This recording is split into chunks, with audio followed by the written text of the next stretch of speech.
Hello and welcome to my channel, and today I have another Fantastic Four issue to review. I hope you enjoy. Fantastic Four issue 8 has the first appearance of the Puppet Master, the creepiest Fantastic Four villain yet. Yep, even more creepy than the Skrulls, at least on the outside. His face looks like a lifelike ventriloquist dummy. This issue released August 9th, 1962, with a cover date of November 1st, 1962. This is the 26th issue to read in a complete Marvel Comics reading order. The story is written by Stan Lee, penciled by Jack Kirby, inked by Dick Ayers, colored by Stan Goldberg, and lettered by Artie Simek. The story is titled Prisoners of the Puppet Master. The story starts with a fight between the Fantastic Four family. Shocker, I know. This time it ends with the Thing walking off because he believes they all only care to have him around when they need something. The Invisible Woman follows him to talk it out with Grimm, while invisible as to not bring attention. Well, when Sue Storm tries to talk down Ben from leaving, all these two guys see is this strangely dressed dude talking to himself, so they laugh at him and regret it quickly. It's an actually funny moment even 60 plus years later. Suddenly, the two spot a guy climbing the bridge, and they hurry to rescue him. The guy himself doesn't have a reason to climb it, he just feels mysteriously compelled to. Mr. Fantastic reaches across the sea to grab the guy, but just can't quite make it. After that try fails, the Human Torch leaves the Baxter building and saves the guy from falling. Weird how the torch didn't fly out to the guy at the same time Mr. Fantastic was reaching for him, but whatever. Needless to say, the torch saves the man, innocent man as we learn later. This new rogue, named the Puppet Master, is shown to have been controlling him to climb up the bridge. He is able to control people thanks to his radioactive clay. All he needs to do is sculpt the person into a clay statue with it to be able to take him over, and he's already an expert sculptor, of course. And I'm not sure why he wears radioactive shields when sculpting his clay, but then when he's done, he holds the radioactive clay in his hands like it's normal clay, because I'm pretty sure the Puppet Master doesn't have superpowers by himself. One unique thing about these puppets is when the Human Torch grabs the innocent man and the Puppet Master tries to get the man to jump, he burns his finger by touching the doll.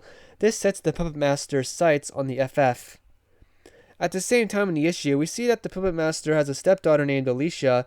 She is a sculptor like him, but she makes statues and is blind. The Puppet Master uses his puppet of the Thing from the Fantastic Four to attack his allies Human Torch and Mr. Fantastic. To stop the Thing, Mr. Fantastic causes the Thing to crash into a table of chemicals. When he gets up, he's human again and out of the Puppet Master's mind control. When this happens, he becomes like a different person. He's not angry anymore, he's caring about what damage he did, apologizes and about his anger that morning, and remembers what the Puppet Master did to him. It definitely shows the shock and change in Ben Grimm's attitude when he becomes, well, human again. It's almost like he never went up and got exposed to those cosmic rays, because he has no powers, he's normal. But of course, Ben Grimm slowly morphs back into the Thing again, and the shocker is the Puppet Master's daughter, Alicia, likes the Thing more as a, quote, monster than as Ben Grimm, even though he's the same on the inside, strong and kind. The story had great character development for the Thing, the best in the comic series yet. And yes, Alicia was dressed up as the Invisible Woman to trick the FF to get the Thing into their headquarters. It was just to play a prank on the FF, but it is something to note that Alicia and Sue look identical. Where is Sue Storm? Well, she got captured by the Puppet Master since his daughter realized there was two figures at their place, even with Sue invisible. This happened when the Puppet Master controlled the Thing to walk into their house, and Sue Storm was nearby. The Puppet Master has another plan to cause a prison riot. He does this to prove his power. He controls the warden to lose his keys, and then the warden trustee to open up all the cell doors.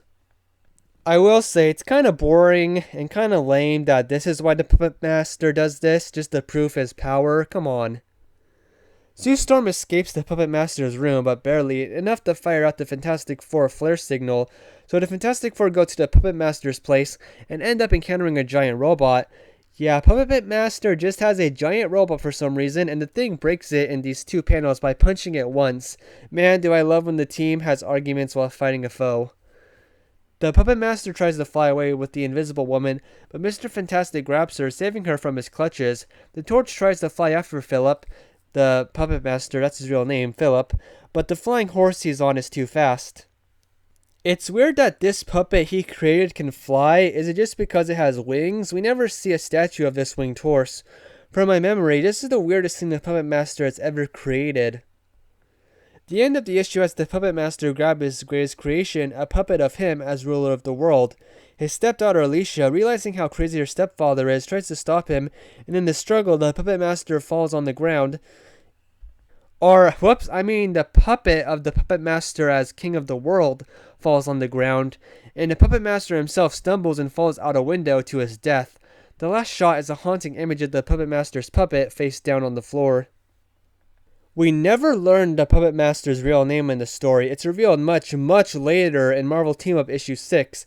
We get a little, probably unintentional hint of what happens in that story here, when Puppet Master is very irritated when Alicia calls him her father instead of stepfather. In his first appearance here, I'm pretty sure he has the most ambition he's ever had, is ruling the world. I want to show you guys this panel. Yeah, Puppet Master is very creepy looking already, but whoa, this shot of him peeking through a crept open door, nightmare fuel.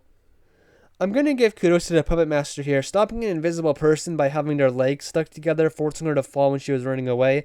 That was actually pretty smart, and that always stands out to me when I reread the issue. Mr. Fantastic, during the prison break, gets hit with handfuls of bullets and just sends them back the way they came with enough force that it's fired from the guns himself. I really like this move. The last page of the story has an explanation on the Human Torch and his powers. He automatically turns off the part of his body that will touch someone when he's flamed on as to not hurt them. He can also control his flame to pinpoint a location so his flame will burn hotter. He has flameproof clothes, so is his furniture. Like the 2005 movie, his costume is made of unstable molecules so they stay intact. And now the letter pages. Fantastic Four fan page. Someone praises the story of Submariner. A girl writes in and asks if the comic is girls only. She didn't think so. And she also asks how the four actually met because it hasn't been told yet. The next person says Mr. Fantastic needs a better name, to not use black magic as an excuse for powers, and for the team to call the Thing something other than the Thing, like his real name, Ben. The response is most people like the name Mr. Fantastic, and if they called the Thing Ben all the time, it would be confusing to new readers. And the rest are just praises of the comic. One says they've become a hoarder with all their FF comic books. In my opinion, this is the comic where Stan Lee and Jack Kirby got writing the Fantastic Four down perfectly. The full family together for ultimately the whole issue. The Puppet Master has an awesome power, and there was some likability for his character. He just wanted to show off his power to say, "No one can stop me." Yeah, it is. It's a lame, boring reason, but it is fun. I mean, come on. Not only was this a great story, but a very important issue for the Fantastic Four's history, and that was my review. I hope you enjoyed.